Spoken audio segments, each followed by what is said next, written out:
G'day, folks. AOS Coach here, and we are live. I have not done a live stream for some time now, and I am really excited to get the band back together. For OG fans of the channel, you remember Down Under Sigmar, the fortnightly discussion with Shadowhammer, the villain himself.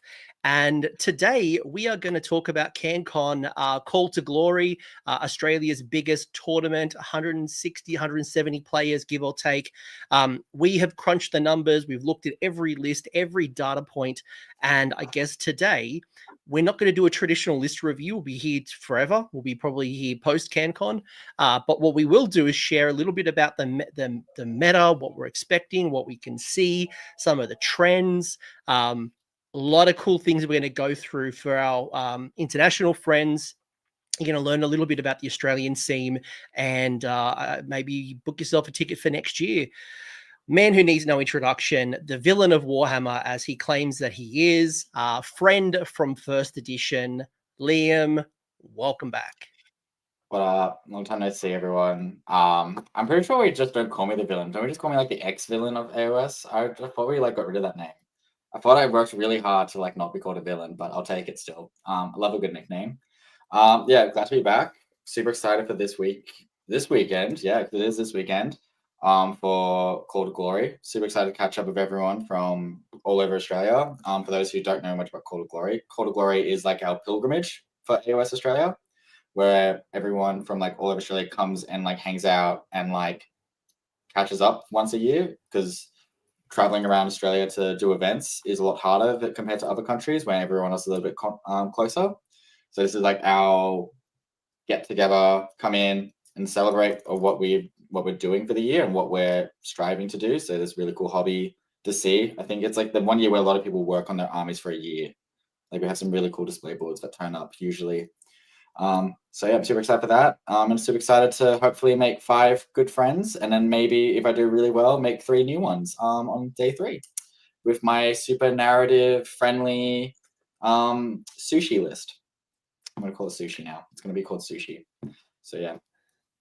Or as your list was entered into the system, fuck the hero phase, if I remember correctly, because you and I don't know played. If we're allowed to swear. I don't know if we're allowed to swear or not yet, so I'm just yeah, that's literally what it's called. Yeah. So so I played Liam the other day, and we literally had one thing to do in the hero phase, which was my King Broad prayer. So that was the fastest hero phase I've ever had. And for anyone, we will get into the stats in a second. It's great to hang out with you all. Seeing a lot of cool people in the chat. Let us know what you're thinking, what you're predicting. A lot of really cool people. Super excited, as you said, in regards to the pilgrimage. First time I've been back since COVID. So ever since COVID, I've been going to Las Vegas Open. COVID obviously canceled 2020. So it'll be cool to kind of catch up with everyone. It's been a long time and see how the Australian community has evolved. Bit of a teaser, Liam. What's your early thoughts on the data that we're going to present in a second? Any spicy hot takes or anything that you want to share to people before we bring it up? The most taken hero is going to surprise a lot of people. Also, really interesting comment in the chat. Yeah, there's a lot of really interesting trends, and it's actually very interesting when you compare it to the Las Vegas Open that's just happened. It wrapped up merely hours ago from this broadcast, seeing Cities of Sigmar go back to back. Nobody saw it coming. Jeremy, wonderful player. Cities has won 3 times now, not in a row, but 3 out of 4 years at LVO, Cities has won very heavy dwarf and elf build.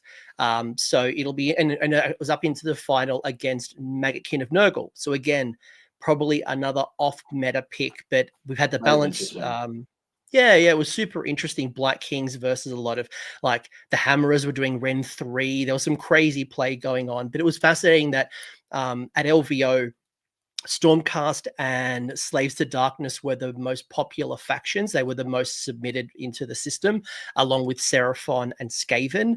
Yet there was no Stormcast in the top 8. There was no Slaves to Darkness in the top 8. I don't think Skaven was in the top 8, and I don't think Seraphon was. So it was fascinating to see the top 8 mix. And actually 2 Ironjaws in the battle pack had actually made it. So again, it'll be interesting to see how we stack up to the American meta and how that kind of unfolds. But let's talk data. That's why you're all here. You've cracked open a drink. You've got yourself some painting. Let's go out and present some data. As I mentioned, we've looked at every single list. We're going to present this as best as possible for you to prepare, to reflect.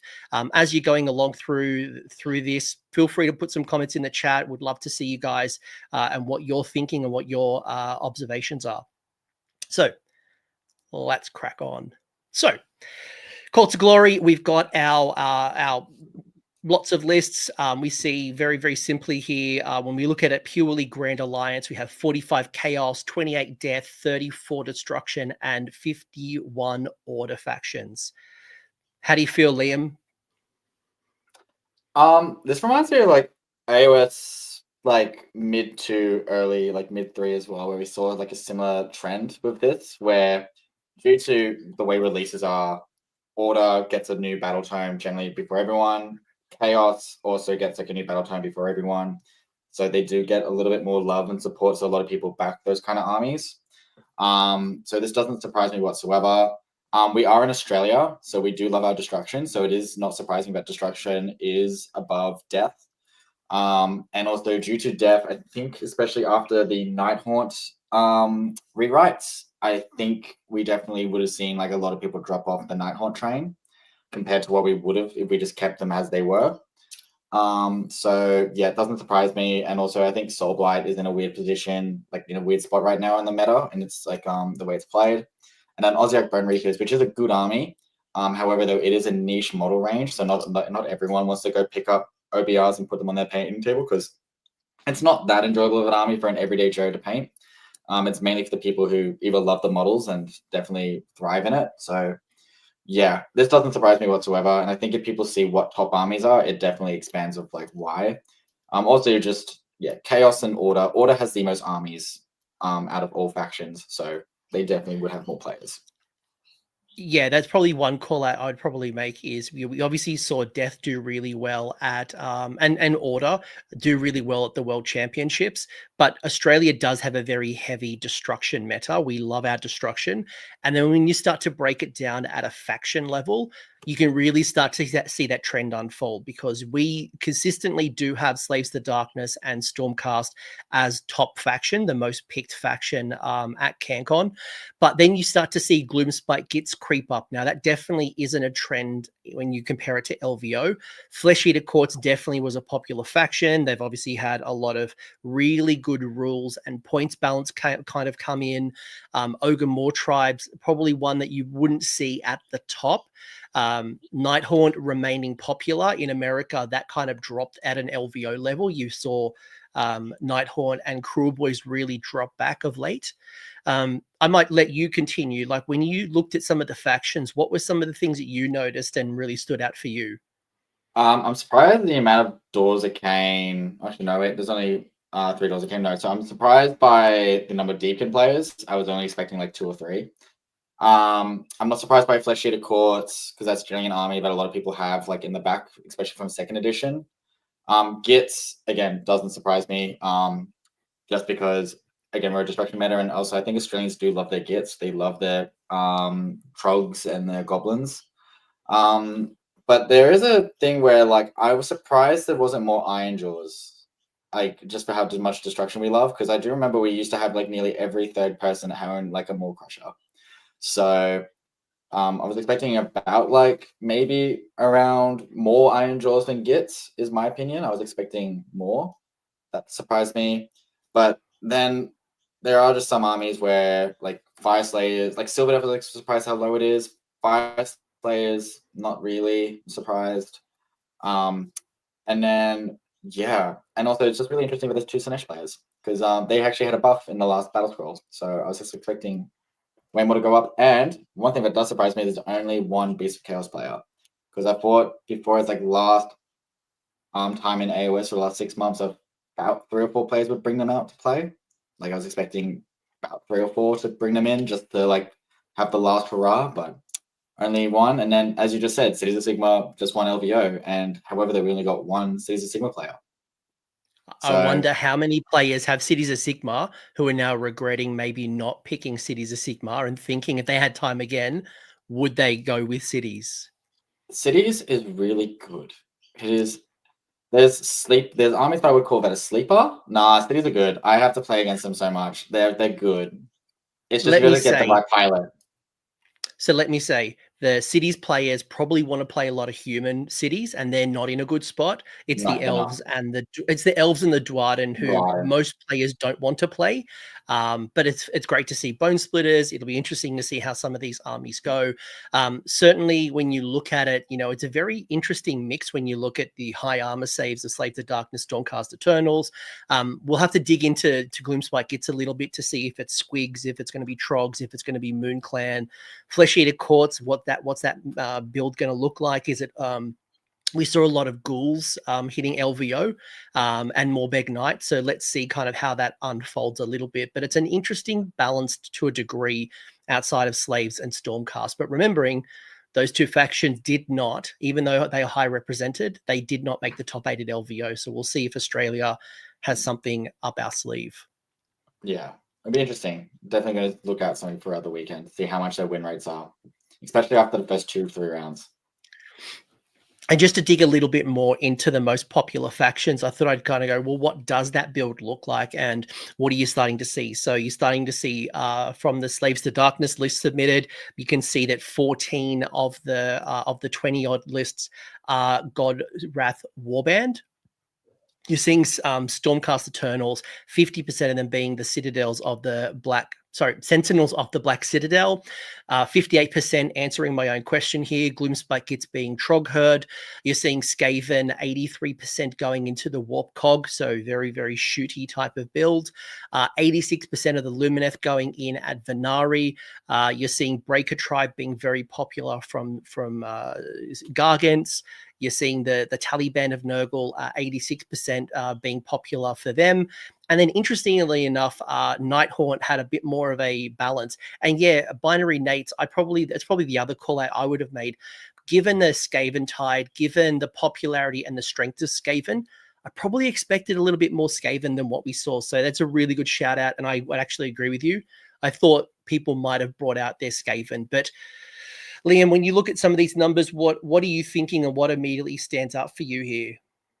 So I was thinking about this throughout today of like how do I describe this effect when it comes to indexes and stuff. And the best way I could describe it is the Pretenders effect. For those who were around for third edition, Pretenders was like a subfaction that Slanesh ran where it was the most obvious choice.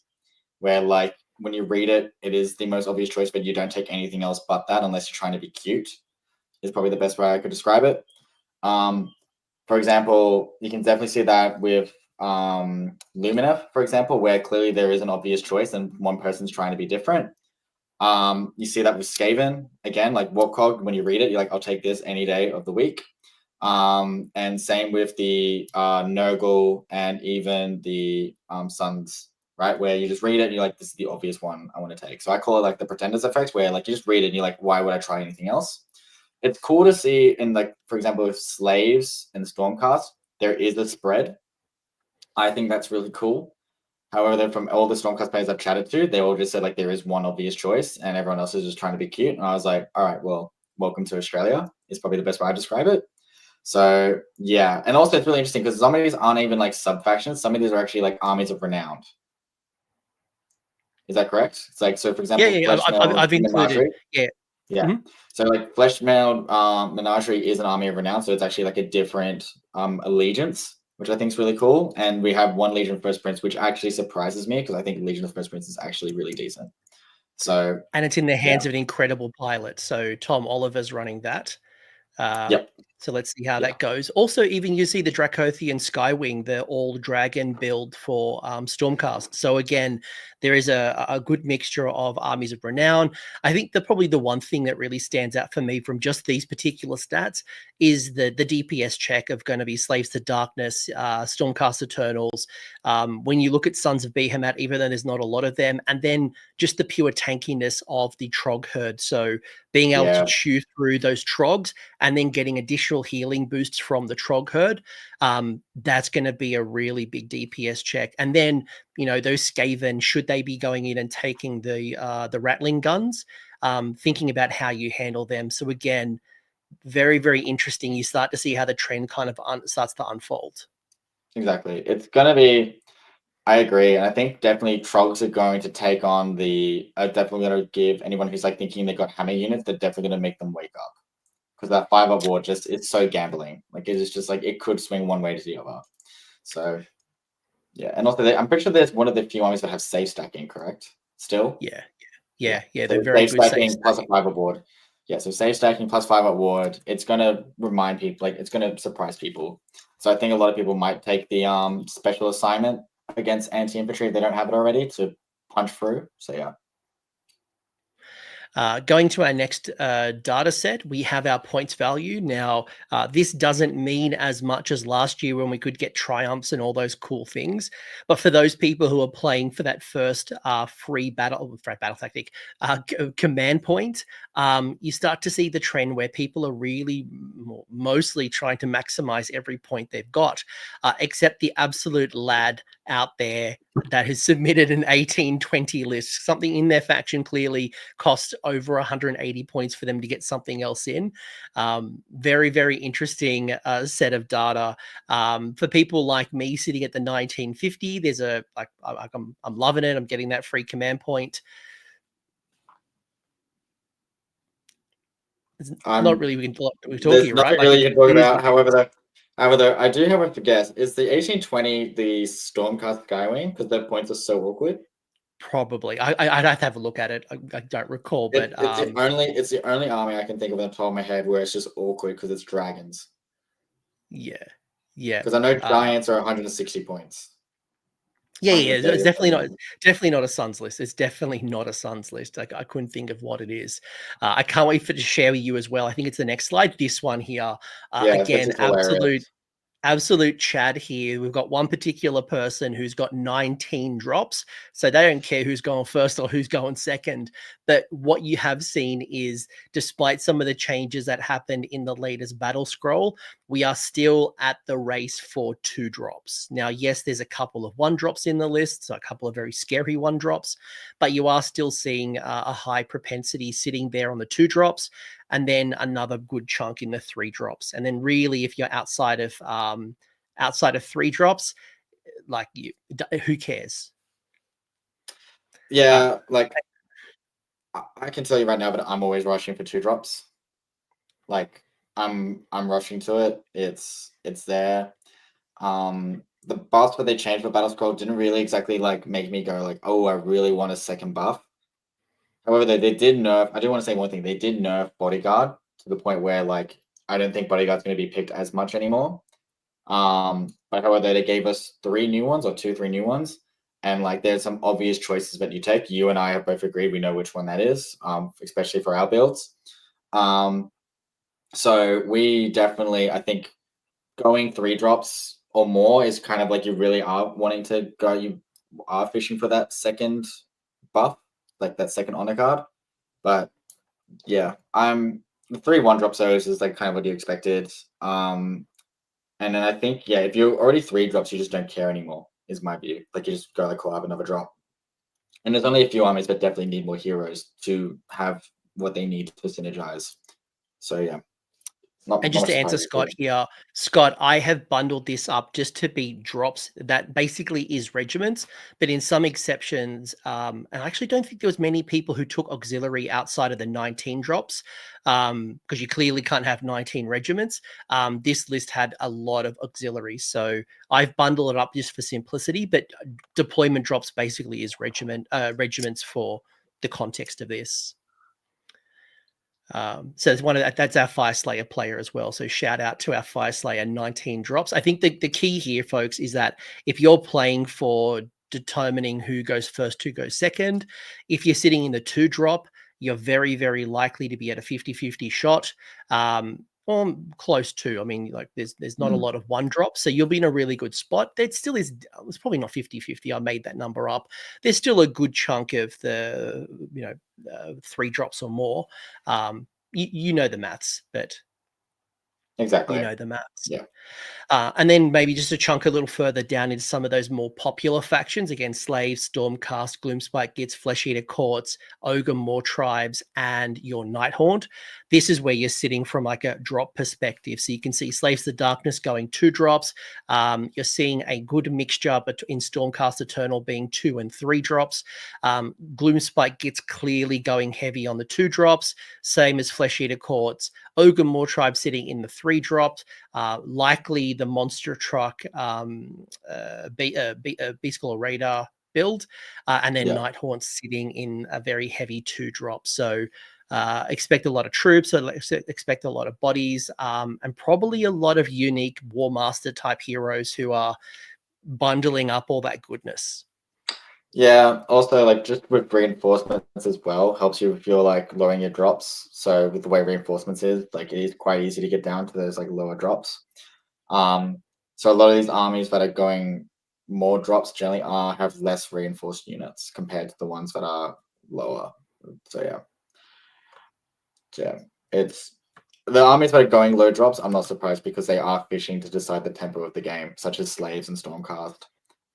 Gits though, I don't really actually think they care about it because with Trogs being so durable, you can just go and seize the center and just be like, "Come at me, please." Or they're playing for the double turn.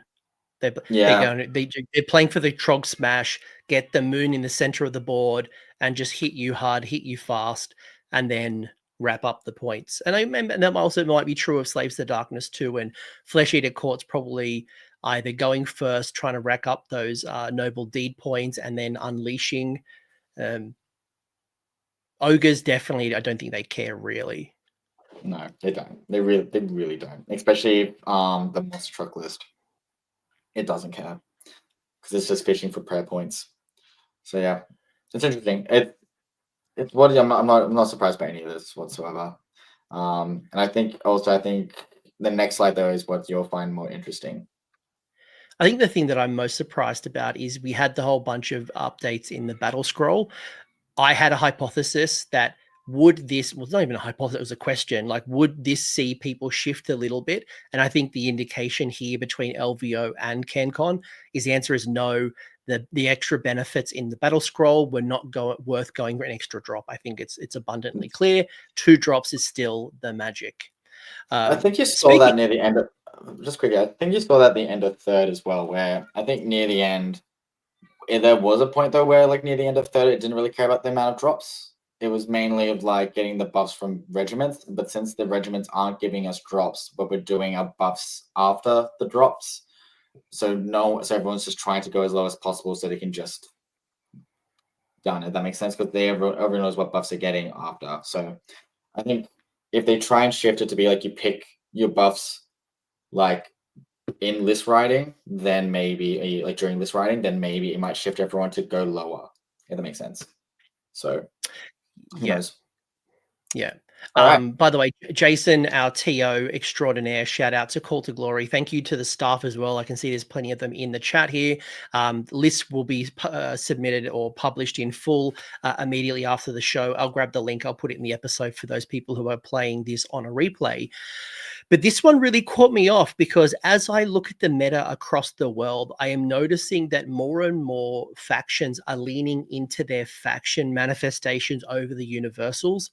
But it appears that Australia is definitely high on their universal manifestations, the Morbid Conjuration, the Primal Energy, the Kronspine, the Forbidden Power, versus what the faction has. Now, Liam, this probably doesn't come as a surprise to you, given, the love of Morbid, the love of Primal, Kronspine being very popular, Forbidden Power being popular.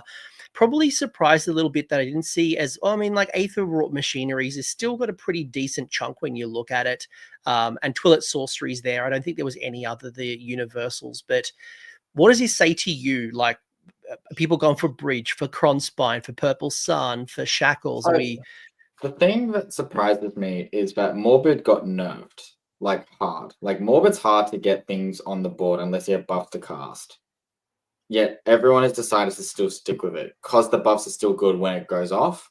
But I was expecting to be more Primal than Morbid out of the two. And this is just my view, Forbidden Power is actually one of the hardest mastering laws out of all the generic ones. Because there's a lot of placement key on like where you put the bridge, put shards, put chokeholds and stuff on the battlefield. So Forbidden Power's there, but it's really interesting of what armies have taken Forbidden Power.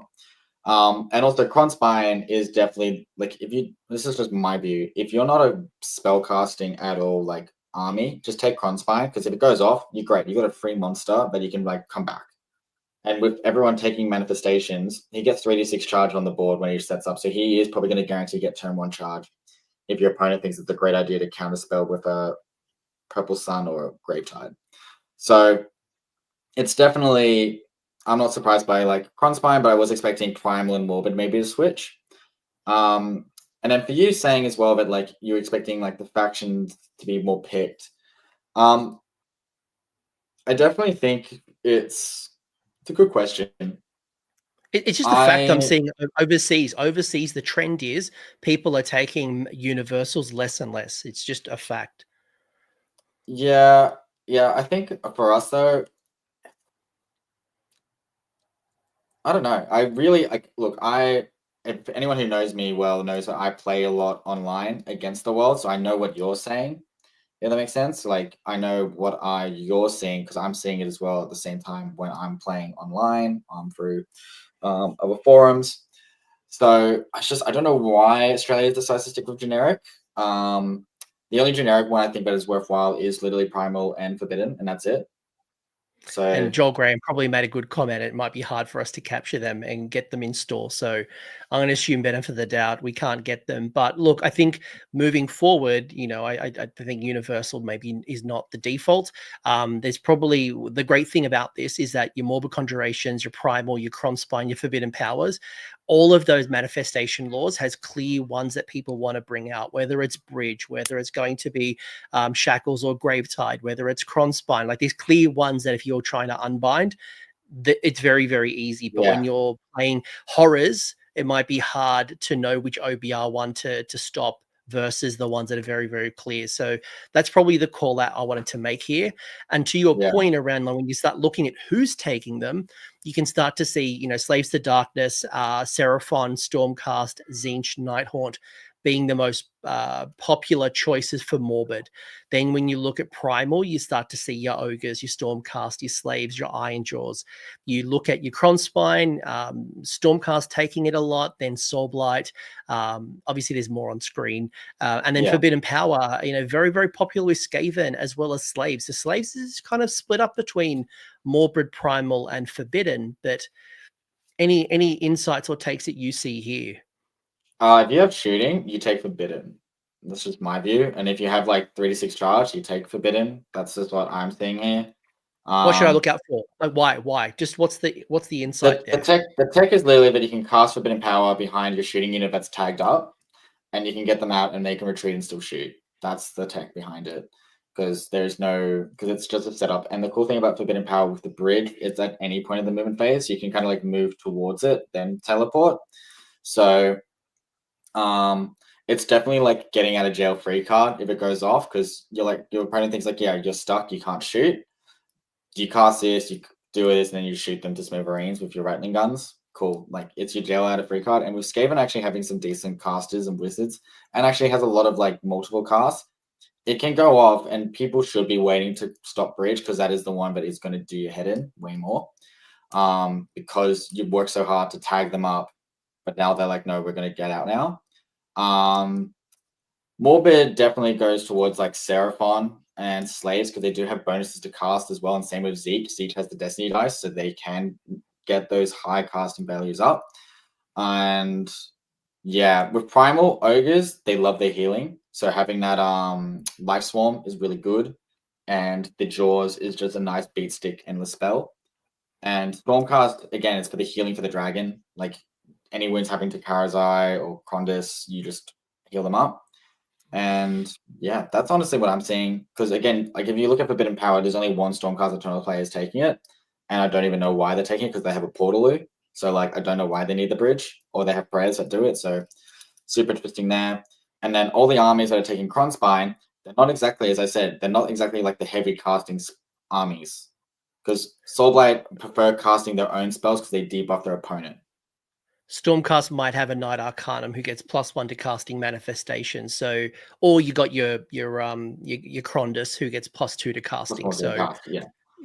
But yes, you're right.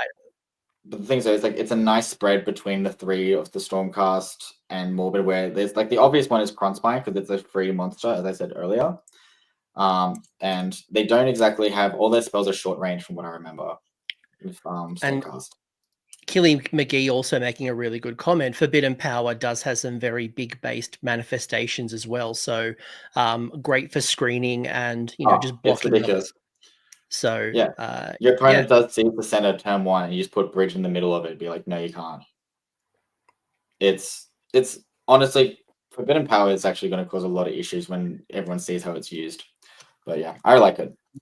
And the whole point of this discussion is for you to be aware. So if you're not familiar with Forbidden Power, it's not something that your meta is using, I would highly recommend checking out and getting familiar with some of these rules.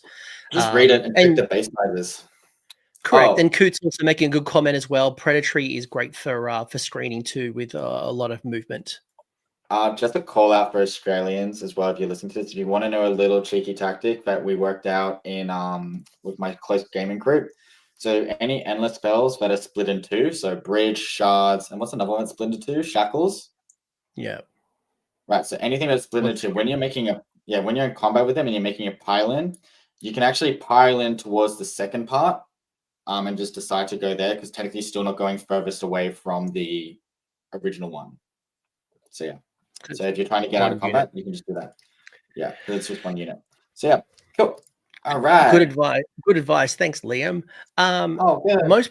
Most popular generals. This was fascinating. At least Lady Alinda kind of threw me off. So you got Be'lakor, who's clearly no, but like I guess it's the popularity of Nighthaunt, and the flexibility of Alinda. But because I've seen like your Boatman, is it Alrach, has been popular as well. Anyway, you've got Be'lakor, who is the clear favorite in Slaves to Darkness. So if you're up against Slaves to Darkness, you're going to have to learn the Dark Master rule and think about how you play your game when he points his little finger at you. Ushuran is super popular when it comes to Flesh Eater Courts. Again, I got to play that last week. Get familiar with how Ushuran works with I guess the noble deeds and powering up. Kragnos, very, very popular. As I mentioned at LVO, there was 2 Ironjawz armies, and I know Aaron Newbomb had Kragnos, and you are seeing a good spread of Kragnos across all of the destruction. So you know that you're probably going to play a Kragnos potentially.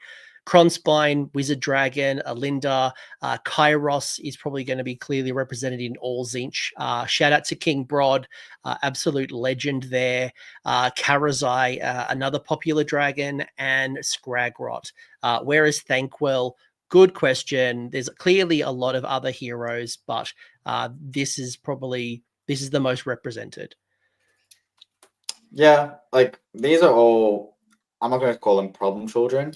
Be'lakor's a problem child. Let's be real. He is a problem child. Ushuran, I'm actually really happy that it's a lot of effect taking Ushi because he is a very good choice, centerpiece model for them. And his rules are great. And he is one cool model, awesome rules, and he makes the army work, which is really cool. Kragnos is really cool because he is actually spread up by multiple different armies, so multiple people have taken him because he is a great choice. Especially for like the issue for some destruction armies is that they can't get into combat fast enough, and we're Australians and we love to get into combat as soon as possible and go straight to chatting in a car park afterwards. So yeah, definitely the way to go with him. Krondys, Karazai, I was expecting him to be 50-50, but people love magic. The only reason why Lady Linda shocked me, because I actually haven't read a War Scroll this edition, and because when Nighthawk was first causing issues, I never saw Lady Linda in any list that I was playing against. So it's surprising to see her now. So I'm guessing she had like a buff, or like Nighthawk's changed enough now where everyone's going like, cool, I need to take Lady now. Kairos, if you're Zeech, yeah, he makes you get another battle tactic. It's really cool. King Broad, definitely that's you, Magro. That's definitely you for sure. One of and then one of us. And also Scragrock, he is a great piece as well. So all these ones here, I'm not surprised, but I definitely think Be'lakor being so prevalent in Slays is definitely giving me problem child vibes, if that makes sense. And when I say problem child, where you might need to like look into why he's getting picked, and we all know why he's getting picked.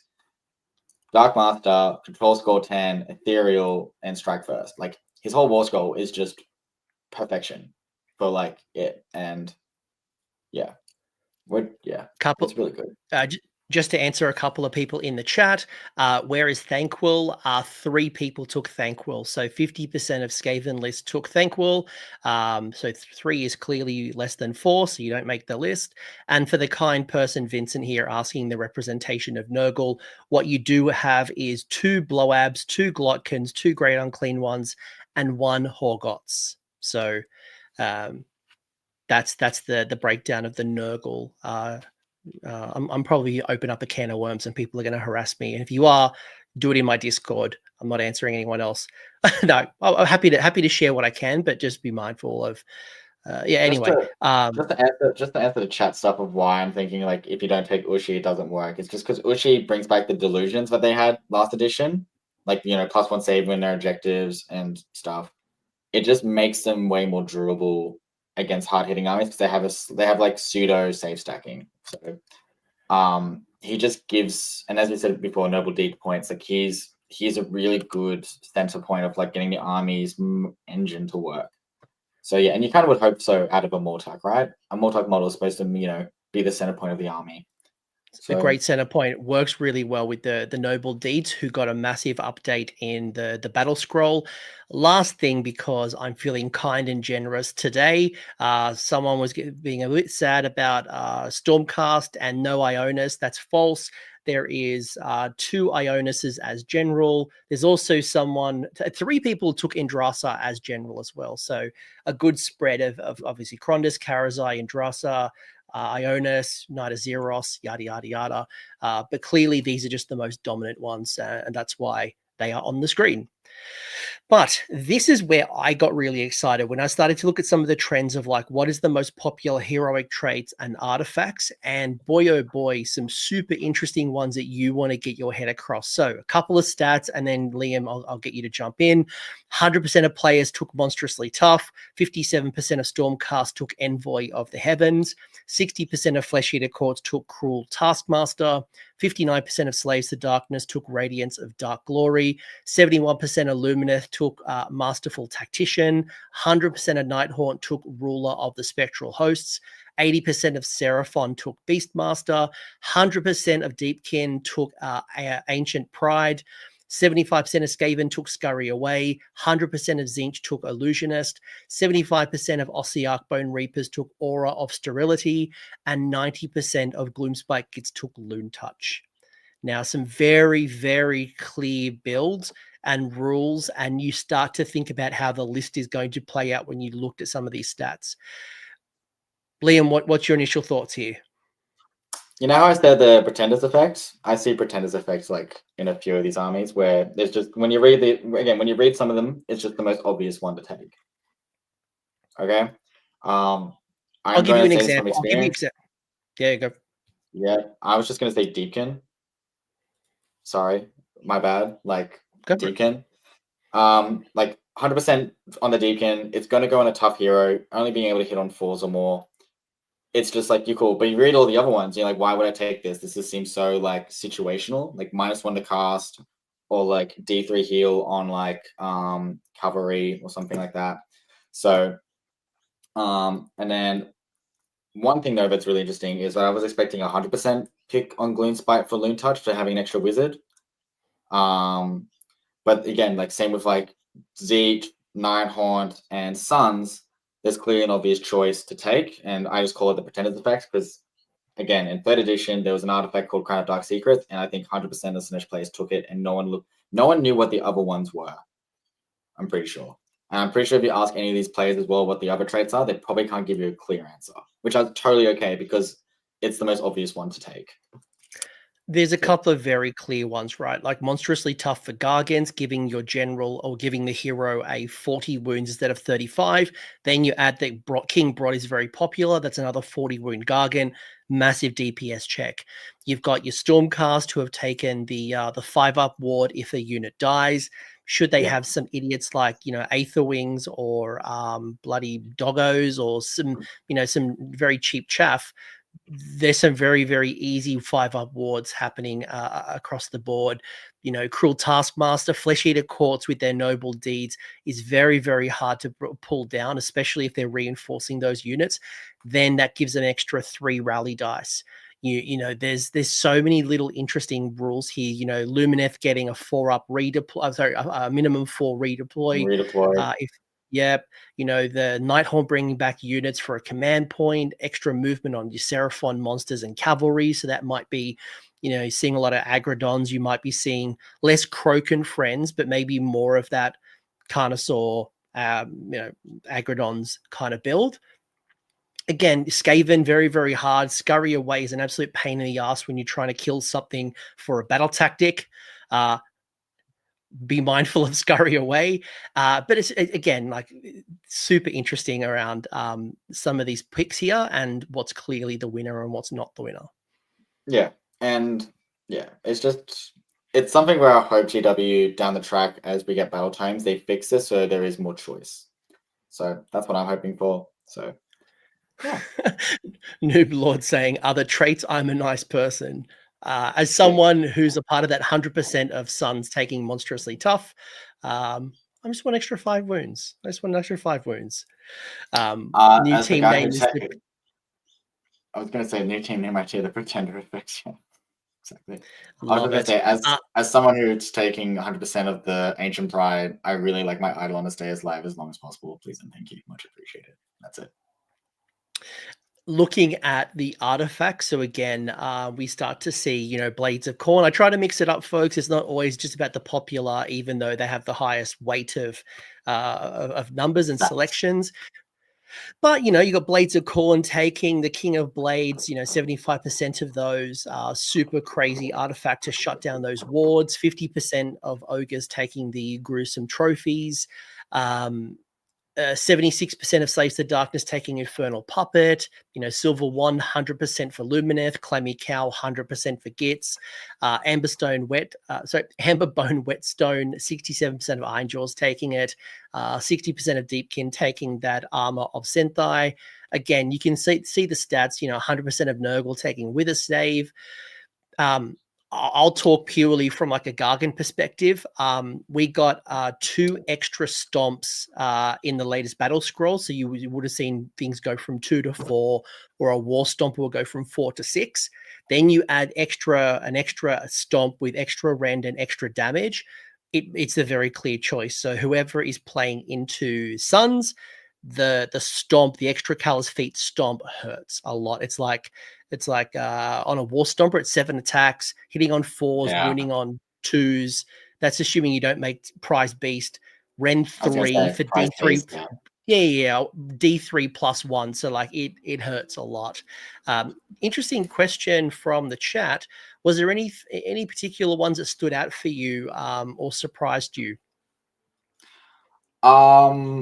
Not exactly. Well, to be honest, I was just going to say, I want to know what the other 40% Deacon players are thinking. I just want to sit down and have a chat with them. I just want to know what they're thinking because I actually don't know what the other 40% artifacts are, and I'm actually going to look them up now.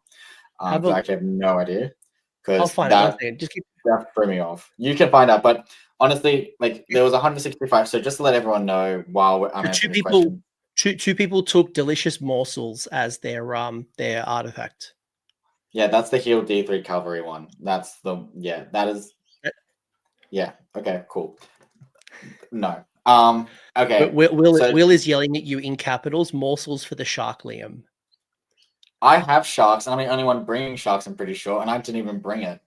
So yeah, and yes, I'll have cover. Yeah, okay. Anyways, to be honest though, I went through some of the lists and like a lot of lists, and there was nothing that was like really standing out to me by like, oh, that shocked me. Because for me, when I have a pre-game discussion, I generally ask like friendly reminders of like what traits are and what artifacts are, because I'm not a Bible yet of all these traits. And generally a lot of them I'm not surprised by when they tell me what it is. I'm like, oh yeah, cool, that works. So no, it was just more, I think I chatted to my Stormcast colleague of like, hey, like, what do you think of these stats kind of thing before the show? And he was just like, honestly, there is like, for example, 64% taking Mirror Shield. He said there is another artifact that is really good, and that's what the other 36% are taking, and it's really good. And I was like, all right, cool, like that's interesting. So because I just said to him, like, I thought Stormcast had some obvious ones. He said no. So, yeah, I prefer the Quicksilver draft, but where the Mirror Shield may be going is onto that Knight Arcanum, who might be maybe that one casting wizard that is bringing out the Kronspine. So to protect it from the backfield, that Mirror Shield might be keeping them around longer. Exactly, yeah. So there might be some logic behind it. But for the folks who are sitting there going, "What about my faction?" The reason they're not here is because you just mixed. Like if I look at Soulblight, two people took Shard of Night, one person took Orb of Enchantment. I look at Carriage and Overlords, two people took the Burst Grenade, one person took the Voidstone Orb. Fire Slayers again, two people took the Ash Cloud Rune, one person took the Droth Helm. For most people, like Daughters of Cain, two people took the Cainite Pendant, one person took the Sevenfold Shadow.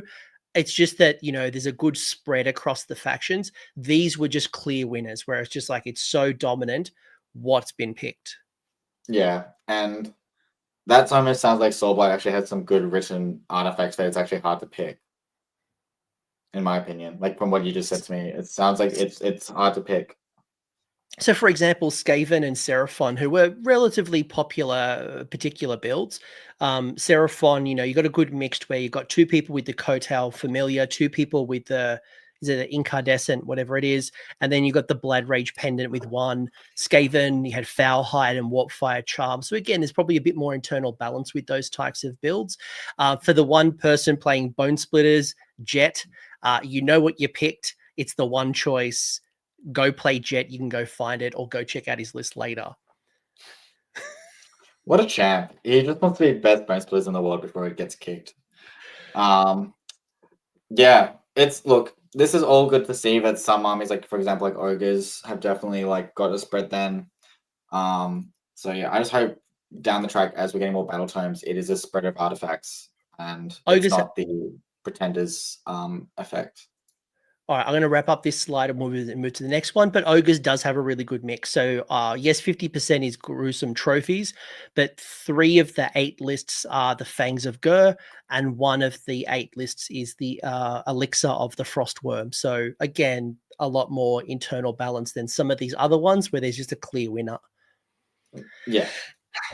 Now, speaking of wizards and talking about, wizards and priests, we've talked about manifestation laws. Again, who are our most popular wizards? Who are our most popular priests? There's our Knight Arcanum, the 4th most picked wizard in the game. Fascinating for this 120, 140 point idiot, but super powerful in casting manifestations. Be'lakor, no surprise. A lot of things like the Chaos Sorcerer Lord. So we know there's 20 slaves lists.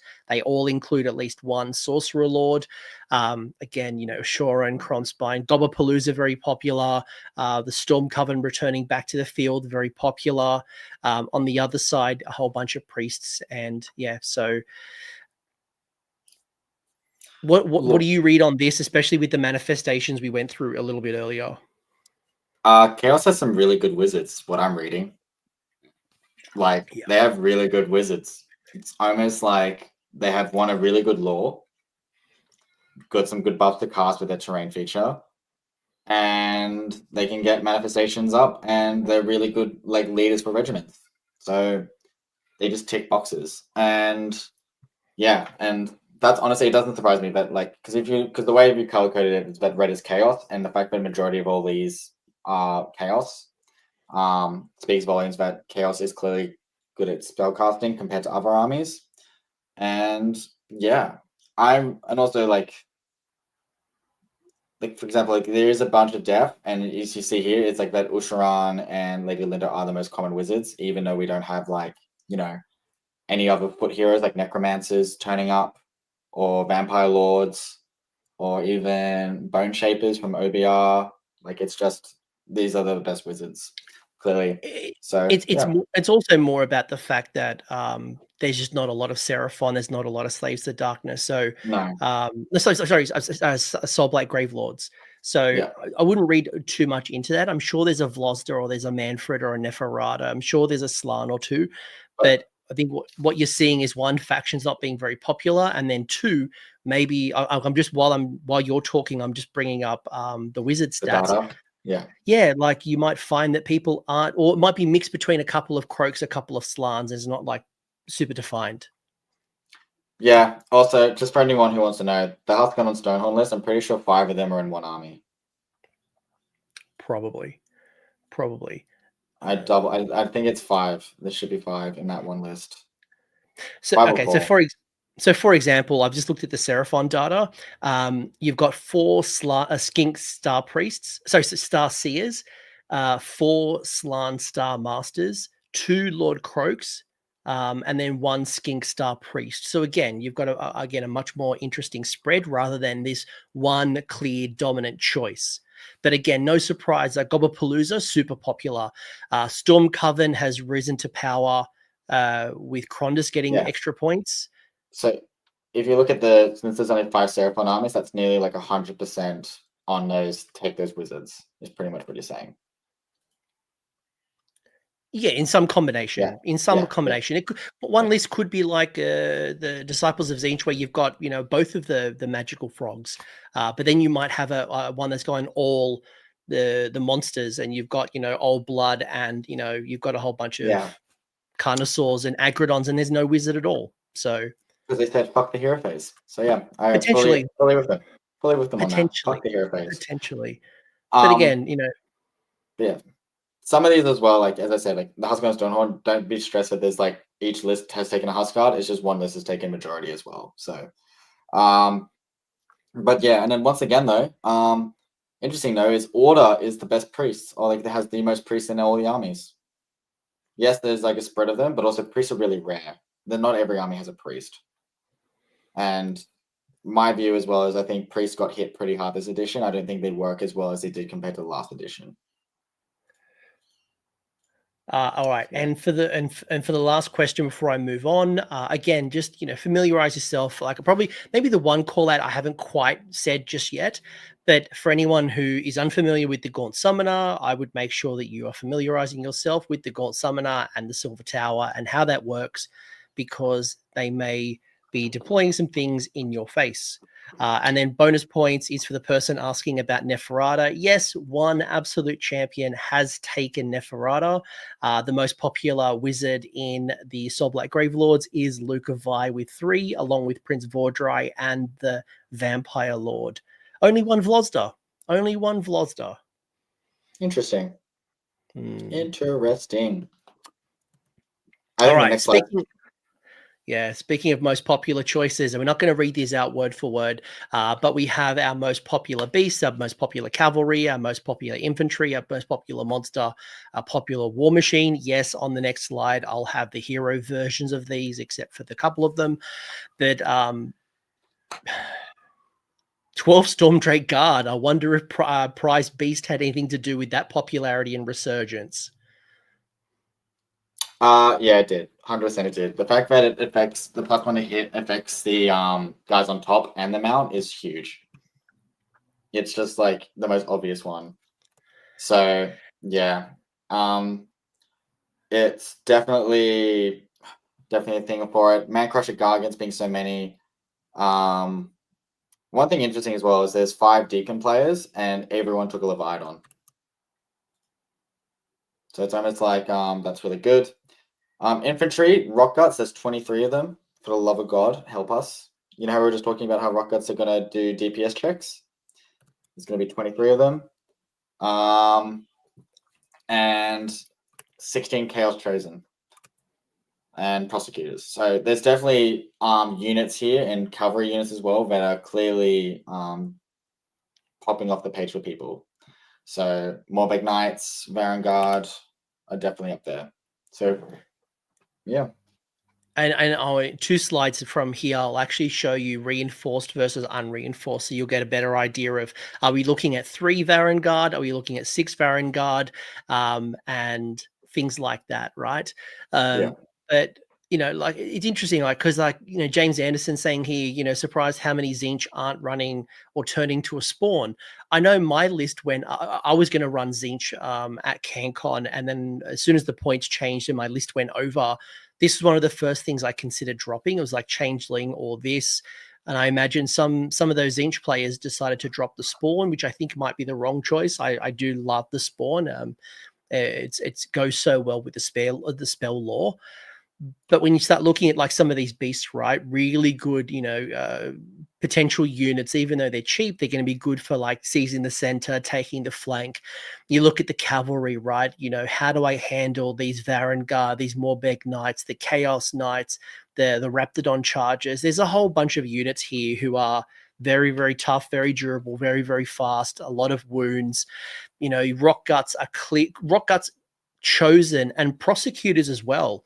Thinking about screening and how that works, you've got, you know, the 3d6 charge coming out of the Prosecutors. So if they're coming from the sky, you know, your traditional 9-inch, like, you know, trying to keep people out doesn't matter. They've got a 3d6 charge. So how does that play out?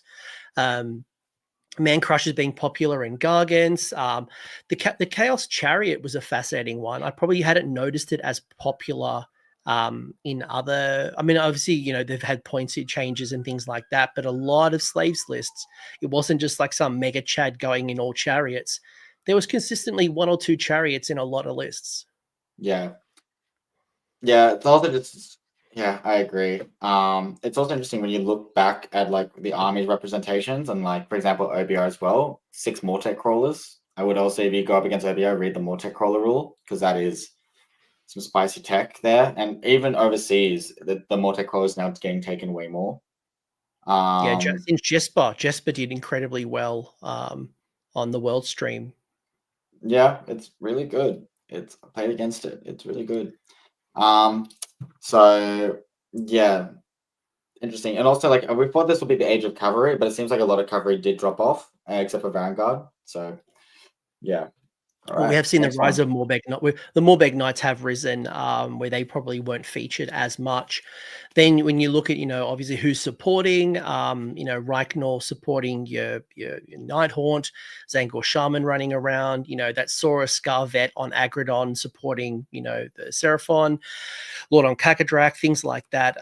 Again, a lot of really interesting choices. Not a lot of War Machine heroes, probably to no surprise, but, you know, the Abhorrent Cardinal popular, Gaunt Summoner popular, the Arcanum popular, the Marrow Scroll. I remember when I put out my video, I think it was in second ed, people were laughing at the Marrow Scroll like this is such a useless unit. It's taken 3 years or 4 years, but the Marrow Scroll is actually a good war scroll. So if you haven't looked at it for a while, maybe revisit that, especially if you face Flesh Eater Courts. Yeah. Also, 19 drops. Why is it 19 drops, Anthony? Because of your, where is my little friend, the Doomseeker? Sorry, I was just looking at chat. So our 19 drop friend is a Doomseeker, heavy Doomseeker list, and majority of those are auxiliaries. Yeah, what a champ. What a champ. So yeah, that honestly made me laugh. So yeah, again, we've seen some of these stats before, with like, you know, Bellacore being up there and Kragnos being up there mainly taken, Huskers and Stonehorns. There is some Trugs. We got some Trugs. Trugs are turning up for the Trugs. And Yeah, it's this one here is just it's just more makes it clear of like what people are taking to buff their units in the armies that we're seeing, which is cool. So yeah. Oh, Especially when also you look at, like, for example, like Flesh Eater Courts, there wasn't that many Flesh Eater Courts, but the yeah, fact that there's clearly the Odhoric Cardinal is a popular choice and the Marrow Scroll. So you can imagine almost most of those lists, they're going to have both of them or at least in some combination. So again, exactly. familiarize yourself with some of these choices. Yeah, and as you said earlier, please get your head around the Gaunt Summoner because there's Gaunt Summoner on disc and Gaunt Summoner on foot. So yeah. Yes. Yep. Very good. Very good. Um, I mean, yeah, I mean, it is what it is. Like, well, really, like, when you look at this on the surface, it's so what. But when you start combining the fact, it's like, right, okay, I'm seeing a lot of Belladammas, and there was a really popular selection of direwolves. Okay, cool. How does this potentially work? What are they trying to do? I'm starting to see the trends, especially some of these meta picks. Mhm. The second last slide, I think it is this one. This one really tells a story when you start applying what we saw on most popular. So, for example, Rock Guts, Chaos Chosen, Prosecutors, Varangard, all being popular, for example. All of them are reinforced. In fact, every unit of Chaos Chosen was reinforced. 16 choices, 16 reinforcements. The Rock Gut Troggoths, you're probably going to be playing a lot of 6-man Rock Guts. But then you look at the Vigilors are not reinforced, and really they're there for a little bit of chip damage, and then also the buff that is applied once the successful points of damage is allocated. So they're unreinforced. Your Morbeck Knights, very similarly, mostly reinforced. Your Crypt Ghouls, anyone who watched the LVO stream just saw how much damage they did. Especially when they're buffed up, they're super tanky as well, potentially. Reclusions, again, 9 from 9. You start to see the trends here. What do you see? Problems. See problems. It's also interesting because I was thinking about this on my way here was that I think with the change of reinforcement rules, you're seeing a lack of reinforcements in some cases that you would see a lot of reinforcements. So, for example, in third edition, we saw skeletons probably got reinforced the most, right? Because it was such a good rules and everything. But now the fact that you've gone from 30 to 20 because there's no double reinforced, that skeletons have dropped off. So everything that you're seeing that's definitely getting reinforced more is be due to there should be less activations in the game, but they're trying to put more bodies, like more bodies onto like each unit to attack. If that makes sense. So for example, 6 Vanguard are going to hit harder than just 2 units of 3 Vanguard because one of the units of Vanguard is going to get hit first before they get to actually like fight. So a lot of people now, I think, are definitely reinforcing their big hammers, and that's what you're seeing getting heavily reinforced. Rock Gut's a different case because they're both like a hammer and an anvil, so like they're just reinforcing for wound sinking. But it's interesting that like a lot of units that were very much like double reinforced or reinforced a lot in past editions, aka clan rats, they're not getting reinforced as much. And same with chain rats and dire wolves, they're not getting reinforced as much. People have gone like, there's no point because there's things like chosen that would just wipe out that reinforced unit of dire wolves. So it's very interesting, but I think definitely the reinforcement rule has changed the way people are writing and building lists, where they might go more MSU, which we're definitely seeing with like Plague Bearers, and what's the other one that was also not reinforced as well at all? Chaos Warriors aren't getting reinforced as much. Even So Chaos Knights, like earlier on, yeah, Chaos Knights were notorious for being reinforced. I think it also kind of works nicely. I mean, you think about, are they in the General's Reg or are they not in the General's Reg? Are yeah, they exactly. are they really trying to maximize some of the season's rules? Alternatively, are you trying to deny potentially an easier battle tactic for slaying something in the General's regiment, right? So a lot of interplay and games kind of happening at this decision point. Yes, Liam. I just want to answer Joel's question just quickly of why Warsaw Guard, for example, aren't getting reinforced. So, for example, I'm one of the guys who's running MSU Warsaw due to their point like point cost. I run multiple MSU things to score like tactics, and then also when they do decide to hit, since it's a unit of 3, their mortals will do more damage statistically against like a bigger, larger unit because they are in a unit of 3 and they're going up against like a unit of 5 or something, while unit of 6 can only do models on 4-ups, while the other ones can do unit models on 3-ups. So yeah, that's the only reason why, just for tactics and other things. And I think a lot of the other Deacon players or anyone else who are looking at that as well, why some units aren't getting reinforced, is because it is a tactics game. So like, so for you, example, as you said, Chaos Knight's not getting reinforced. Chaos Knights, I think their role has changed as the edition has gone on, where now they're just doing take the flanks, take their land, because they're super fast at doing it. And they can just then go hit the flank afterwards when they do decide to hit. And an MSU unit can fit in the smaller gaps of terrain, because with the terrain maps and everything, some of the maps have like really small slots for people to fit in for flanks. So they do fit that answer to them. So I think that's why we're seeing some of it. So yeah. And I'll also say that's probably the reason why we've seen the rise in Chaos Chariots, because if you're only going to take MSU, you just want to take, screen up the board, maybe you're better off taking 1 or 2 chariots over a unit of knights unreinforced. Anyway, the last point I'll make here before we move on is I'm so glad to see such small numbers of Squig Herd. Because what you're seeing trends across the board is your destruction armies, your Gits armies are very heavy. Well, they've gone like 50-50 mix of Trog Herd and Squigs. We haven't quite seen that in Australia yet, so I'm glad I don't have to deal with that high volume of attacks that are happening. Yay me. A couple of other quick call outs here for anyone who's interested in the Regiments of Renown. Really interesting. When I did these stats for the World Championships, you saw a lot of Callus and Tolan friends being brought into other factions. That's really the Saviors of the Citadel has really dropped back and definitely not as popular. People not really tapping into a lot of Regiments of Renown. We are seeing a little bit of a mixture. Shout out to, I think it's the Exiles there, the KO Grotmist one. That's a Gloomspike Gits. Chris Moore, I think it is, taking the Exile. So Gloomspike Gits with KO. I can't wait to see how that kind of works.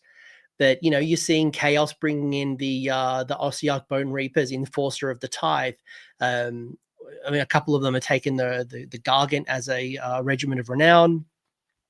A couple people taking the Stormwing, which is like hero and a single dragon. So interesting how they will play out and what their role is going to be. Yeah, look, I think some of the regiments, like there's some really good ones and some really interesting ones of the way they get played. I'm surprised no one's gone and taken like I know someone did take, there's a couple of like giants, but I was expecting a couple more maybe, because it's really cool to make a themed giant for your army. But they are better in their own army. I was just thinking, because we are a hobby country. I'm just surprised Gottrek's back. I didn't get the memo that Gottrek was allowed. Like, he's back. Nah, I've got that memo, but I just ignored it. But he's fine. I was expecting more Cinderfall, but I'm guessing the recent point increase and stuff, and people kind of solved the issue with Cinderfall. They've kind of like become old news. But there was another one that was really interesting. The Slaves of Darkness, I was expecting more of the Marauders one. Not the Demon Prince one. No, not the Demon Prince one. The one that has the named Marauders, Dark Earth guys. Oh, right. Yeah. You see really them good. coming into a little bit of Blades of Corn to get a wizard. It's so good. I've forgotten the name. It's so good. Like, yeah, so I was expecting a bit more of that. Also, like the Demon Prince one is only good in like 2 armies, and that's it. So that's why you don't get to see him much. So yeah. And you're right. Like, there's a lot of really good choices, whether it's the Cruel Boy shooting attack, you've got the Black Talons. There's a lot of really good choices.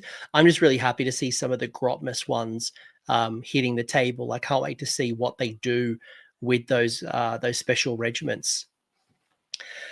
Liam, we're at the end of the data points. Like, that's all the data. I mean, that's a lot of Chris Moore's in the chat. G'day. I'm going to steal your artifacts. So Gloomspite going around stealing artifacts. It's a shame that Scragrot doesn't have Nick it.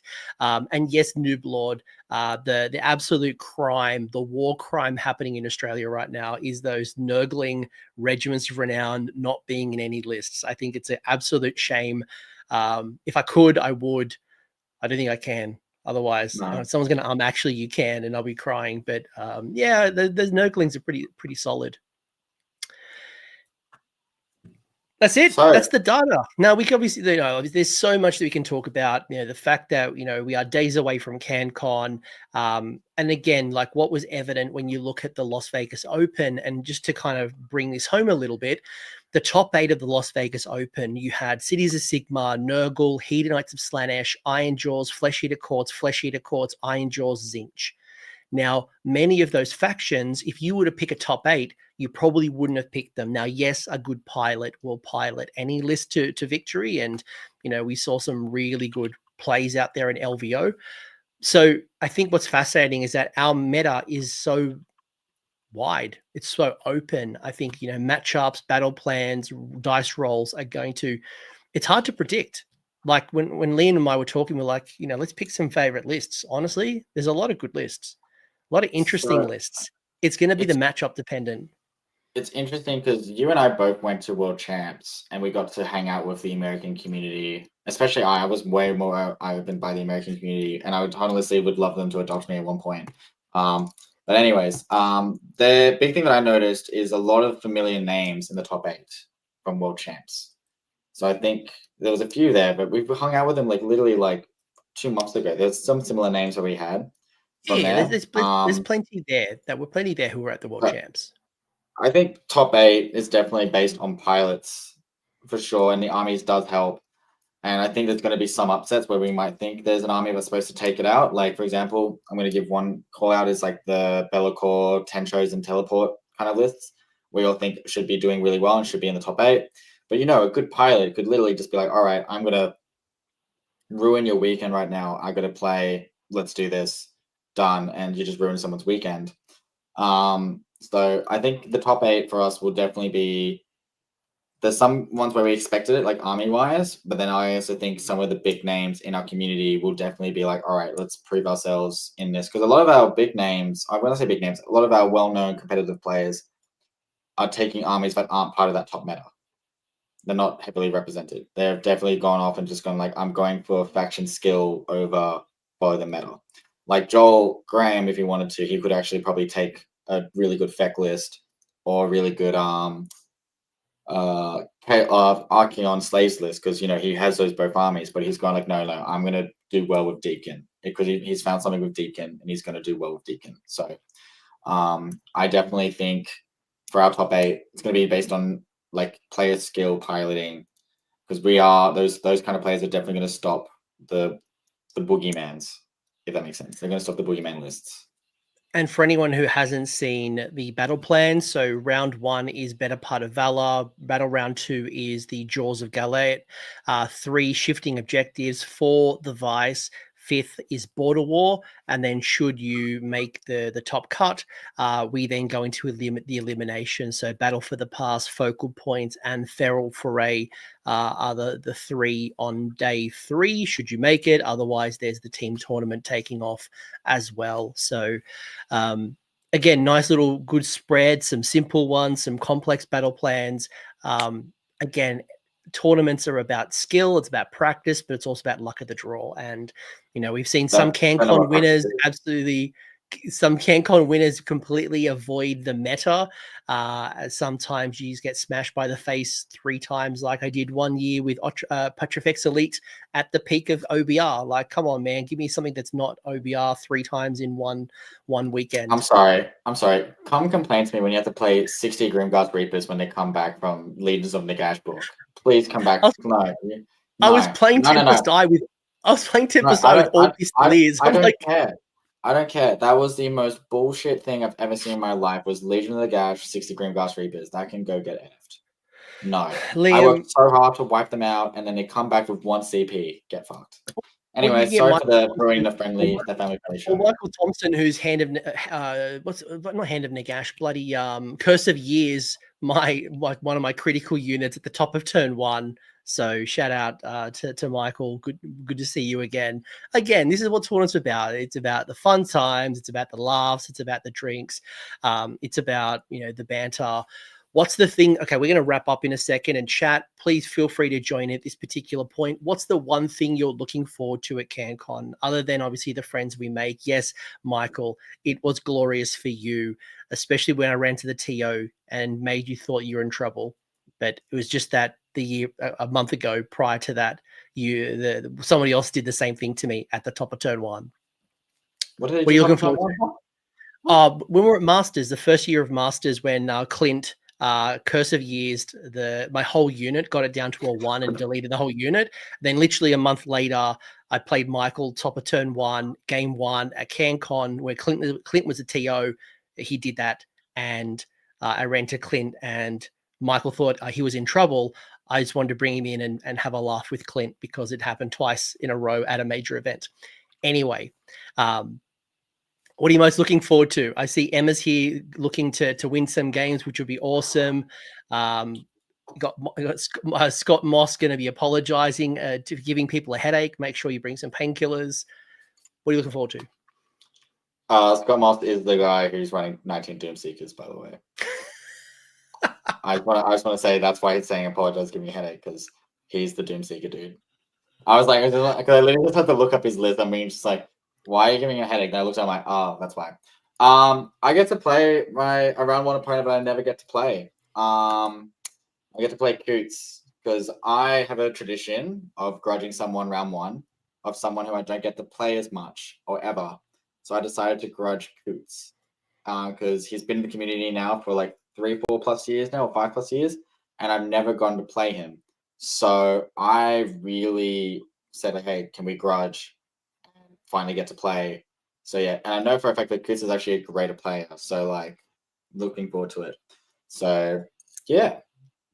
And Liam did not grudge a 9-year-old, and you did not grudge a 9-year-old girl like you did one year, as someone had made the comment. Wasn't me. Different Liam. Different hero. I'm looking forward to catching up with everyone. I think it's the simple answer. It's been a long time. And bonus points for anyone listening to this at this particular point. If you have a club dice or a country dice or a faction dice, I'm actually building a whole like frame of things. So doing like a big frame of dice. So please share with me a dice. I'm happy to trade a dice with you. And I will be immortalizing you in the back there with my frame of dice.